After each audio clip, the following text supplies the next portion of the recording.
Amigos, ¿cómo están? Sean bienvenidos a un episodio más de Liposucción Mental, en donde vamos a sacar la basura para retener lo bueno. Y estamos en el capítulo 9 del libro de Lucas, en el versículo 28. Ahí en la descripción te dejo esta versión, la nueva traducción viviente, y te recuerdo que los viernes tenemos nuestro episodio en vivo a las 7 de la mañana. Ahí te espero para que juntos podamos alabar al Señor y orar. Si tienes una necesidad, aquí en los comentarios lo puedes escribir también. Así que vamos a continuar. Dice, la transfiguración. Cerca de 8 días después, Jesús llevó a Pedro, a Juan y a Santiago a una montaña para orar. Y mientras oraba, la apariencia de su rostro se transformó y su ropa se volvió blanca, resplandeciente. O sea, se transformó. Se transformó, por eso se llama la transfiguración. Y justamente estábamos viendo eso ayer, ¿no? De por qué, una de las explicaciones de por qué decía el Señor que algunos de ellos no iban a ver la muerte antes de ver el reino de Dios. De repente, versículo 30, aparecieron dos hombres, Moisés y Elías, y comenzaron a hablar con Jesús.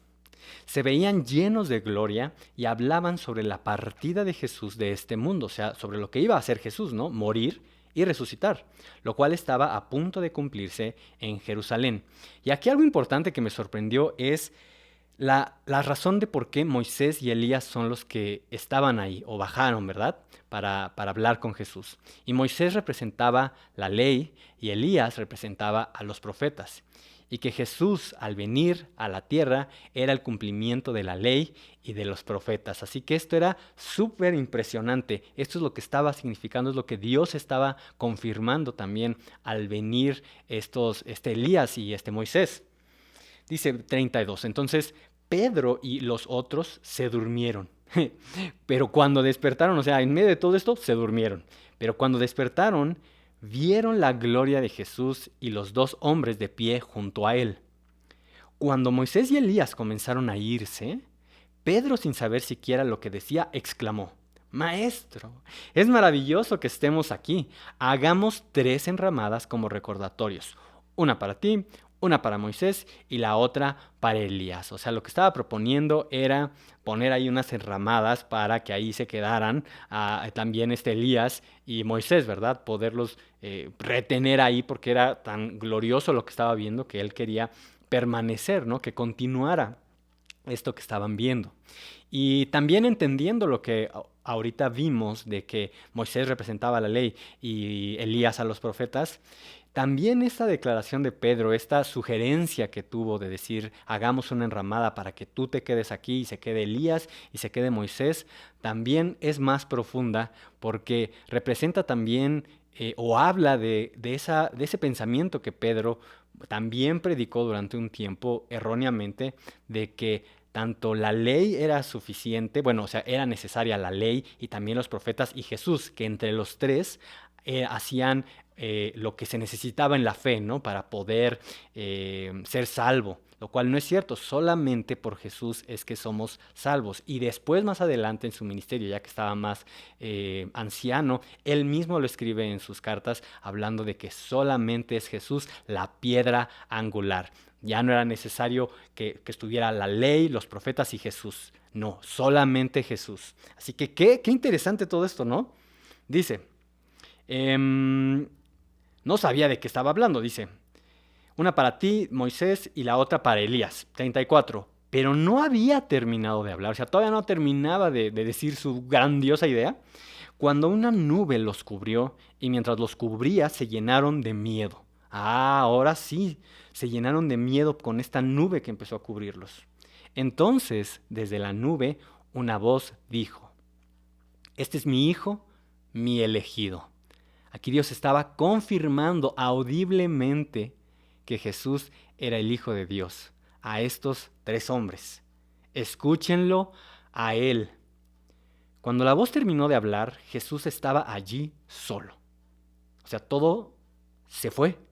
En aquel tiempo no le contaron a nadie lo que habían visto. Bajaron de ese monte y no le contaron a nadie en ese momento. Y algo interesante también que estaba yo leyendo, estudiando cuando leía esto, es que ellos al tener esta experiencia, ahora sí que es sobrenatural, increíble, de subir al monte, de ir, estar ante la presencia de Dios, de Jesús en toda su gloria, muchas veces a veces nos queremos permanecer en ese éxtasis, pues, en esa gloria, en esa cosa elevada, y ya decimos, no, no quiero ya bajar a la vida normal, diaria, los problemas, las circunstancias, a tener que estar lidiando con la gente, con las personas. Pero si nos quedáramos, en este caso que estamos en la tierra, si nos quedáramos todo el tiempo en esa gloria, en la presencia de Dios, pues no podríamos cumplir la misión que tenemos de predicarle a otros, de poder ayudar a otros, de hablarles, de traer de allá arriba, ahora sí que de cuando estamos con el tiempo con Dios, en la intimidad, en la presencia de Dios, lo que Dios nos da en su presencia, y poderlo transmitir a los demás. Porque si no seríamos egoístas de pensar solamente en nosotros y buscar nada más, ay, sí, yo, lo mío y que a mí me llenen y no pensar en que es necesario, es parte de nuestro ministerio y nuestro encargo aquí en la tierra como representantes de Jesús. Y justamente es lo que pasó, porque mira, después de esta gloriosa experiencia, ve lo que pasa. Al día siguiente, después que bajaron del monte, una gran multitud salió al encuentro de Jesús. Otra vez las multitudes lo seguían. Un hombre de la multitud le exclamó, o sea, le empezó a gritar, Maestro, te suplico que veas a mi hijo, el único que tengo. Un espíritu maligno sigue apoderándose de él, haciéndolo gritar. Le causa tales convulsiones que echa espuma por la boca, lo sacude violentamente y casi nunca lo deja en paz. O sea, estaba muy mal el joven. Le supliqué a tus discípulos que expulsaran ese espíritu, pero no pudieron hacerlo. O sea, tus discípulos no hicieron nada. Gente corrupta y sin fe, dijo Jesús. ¿Hasta cuándo tendré que estar con ustedes y soportarlos? Entonces le dijo al hombre, tráeme a tu hijo aquí. Cuando el joven se acercó, el demonio lo arrojó al piso y le causó una violenta convulsión. Pero Jesús reprendió al espíritu maligno y sanó al muchacho. Después lo devolvió a su padre.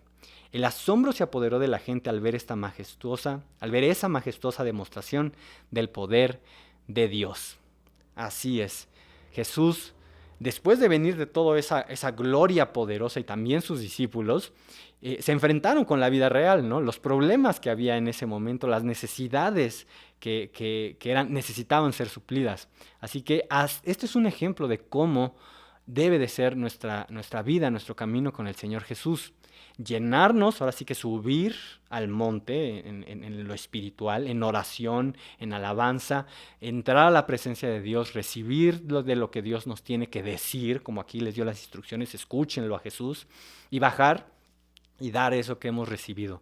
Y muchas veces eso a veces nos falla, ¿no? No lo terminamos de entender, que es la razón por la cual somos llenos del Espíritu de Dios. Para continuar, es lo que Jesús hacía. Si Jesús es nuestro Maestro, pues también nosotros seguimos sus enseñanzas, su ejemplo, lo que Él nos vino a enseñar cómo vivir como hijos de Dios. Ok, dice, sigamos. Jesús predice otra vez su muerte. Y dice, mientras todos se maravillaban de las cosas que Él hacía, Jesús dijo a sus discípulos, escúchenme y recuerden lo que digo. El Hijo del Hombre será traicionado y entregado en manos de sus enemigos, de nuevo, preparándolos, diciéndoles lo que iba a suceder. Sin embargo, ellos no entendieron lo que quiso decir, ellos pues, no lo entendieron.